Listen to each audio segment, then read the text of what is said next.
प्यारे बच्चों, स्वागत है आपका आपके अपने परिवार भारतवर्ष क्लासेस में। तो प्यारे बच्चों, आप सभी जानते हो कि झारखंड शैक्षिक अनुसंधान एवं प्रशिक्षण परिषद रांची द्वारा 10 फरवरी 2024 को आप सभी के विद्यालय में क्लास 7 का गणित का वीकली टेस्ट लिया जाएगा।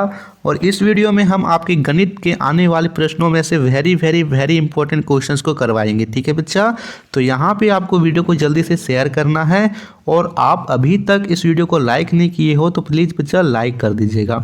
ठीक है, चलिए स्टार्ट करते हैं। जल्दी से आप यहाँ पे प्रश्न को पढ़िएगा और आंसर्स को बताइएगा। ठीक है, तो पहला प्रश्न दे रखा है, घन में फलकों की संख्या कितनी होती है?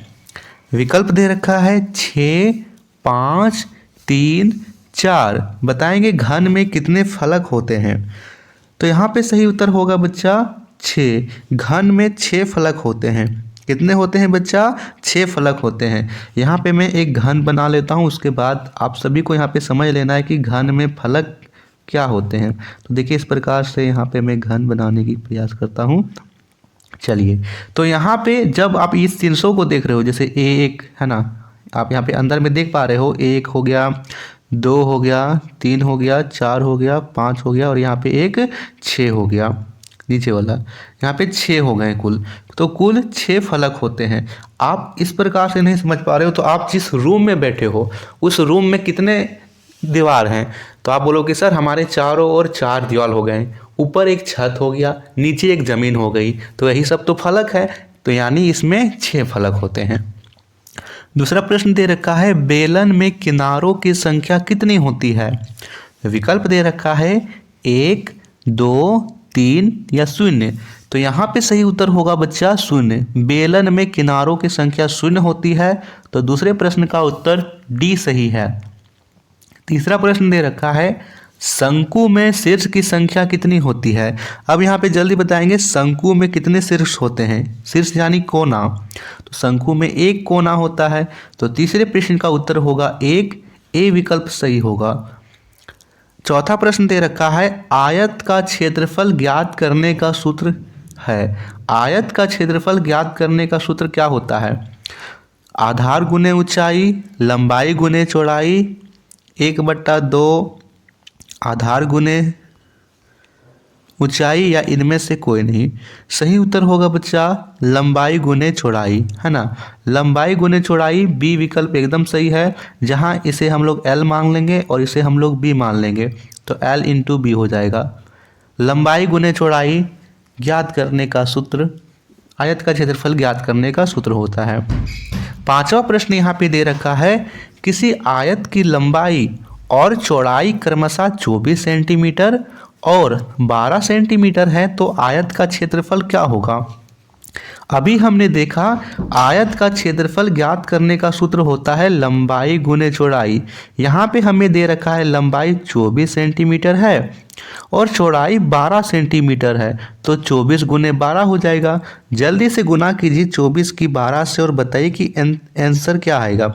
जल्दी से गुना करके बताएंगे। 24 को हम 12 से गुना करेंगे तो कितना उत्तर आएगा? ठीक है, तो यहाँ पे सही उत्तर होगा बच्चा 4 दूनी 8। यहाँ से आप देख सकते हो 4 दूनी 8, यानी इकाई में 8 होना चाहिए। 288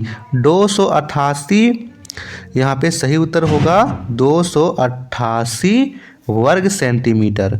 ठीक है, अगला प्रश्न यहाँ पे हम करते हैं। प्रश्न संख्या 6 दे रखा है, वर्ग का क्षेत्रफल ज्ञात करने का सूत्र क्या होता है?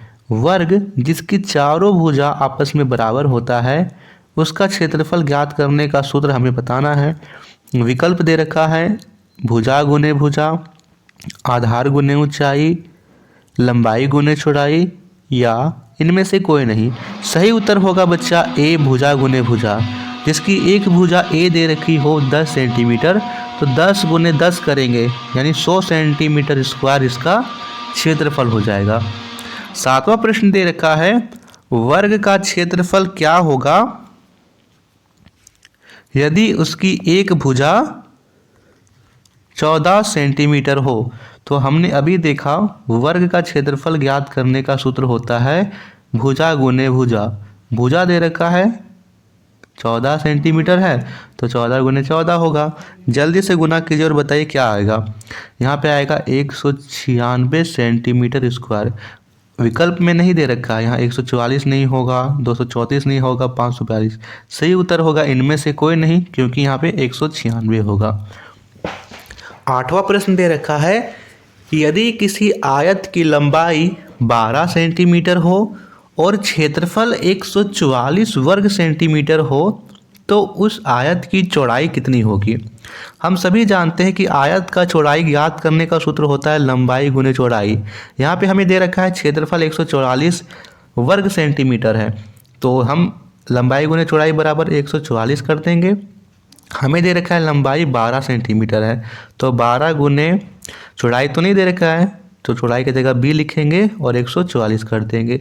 अब हम यहाँ पे देख रहे हैं कि 12 के साथ जो b है उसके साथ 12 गुना में है। यदि हम इसको उठा कर के इधर लेके जाएंगे तो यह भाग में हो जाएगा, यानी b बराबर 144/12 होगा।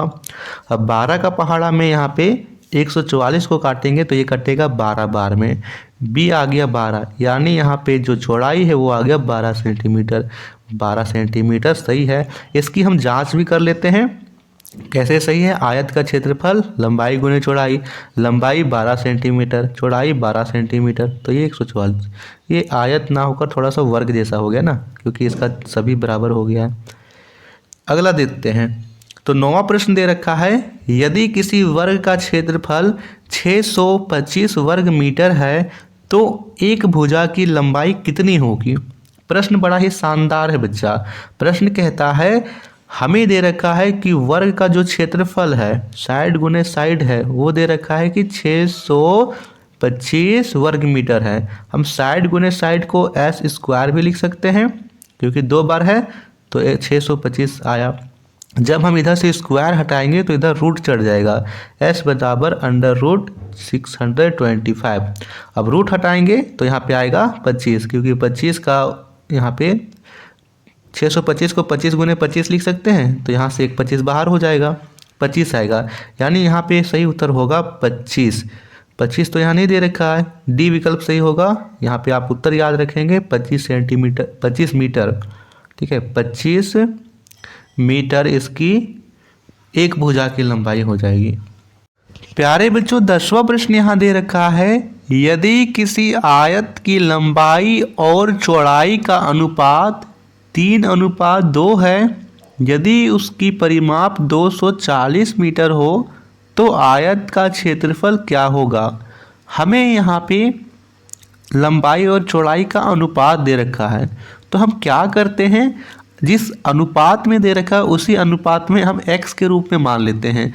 चौड़ाई को मान लेते हैं 3, लंबाई को मान लेते हैं 3x और चौड़ाई को मान लेते हैं 2x। आयत का परिमाप दे रखा है 240 मीटर है, तो आयत का परिमाप ज्ञात करने का सूत्र क्या होता है, ये होता है 2 गुने लंबाई प्लस चौड़ाई, और ये हमें दे रखा है 240 मीटर के बराबर है। इसे कर देंगे, 2 का 2 लिखेंगे, लंबाई को हमने माना है 3x तो 3x लिखेंगे, चौड़ाई को हमने माना है 2x लिखेंगे। 3x 2x कहाँ से आया सर, तो 3x 2x यहाँ से आया, क्योंकि इसी अनुपात में दे रखा है, हमने उसके पीछे सिर्फ x लगा दिया है, ठीक है, x, और यहाँ पे बराबर कर देंगे 240 का, ठीक है।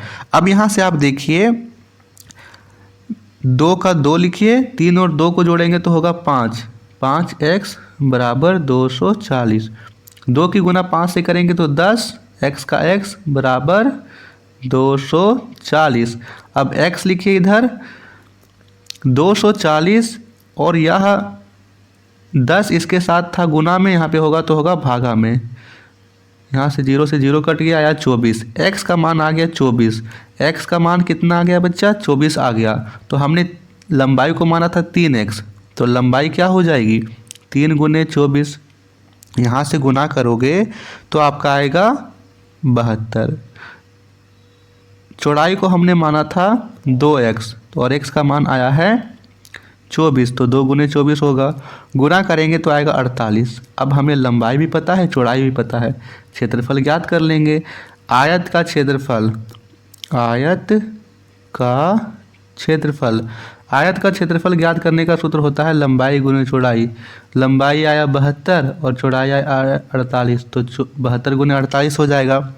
गुना कीजिए, 72 की गुना 48 से करोगे तो कितना आएगा, यहाँ पे आएगा 3456, 3456, तो 3456 सेंटीमीटर मीटर है ना, मीटर स्क्वायर, 3456 मीटर स्क्वायर इसका आंसर हो जाएगा।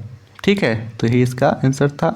प्यारे बच्चों, इस वीडियो में हमने very very very important questions को किए हैं, तो ज़्यादा से ज़्यादा इस वीडियो को लाइक कीजिए और अपने अपने दोस्तों को शेयर कीजिए। यदि आपने अभी तक भारतवर्ष क्लासेस को सब्सक्राइब नहीं किया है तो सब्सक्राइब जरूर कीजिएगा बच्चा। Thank you.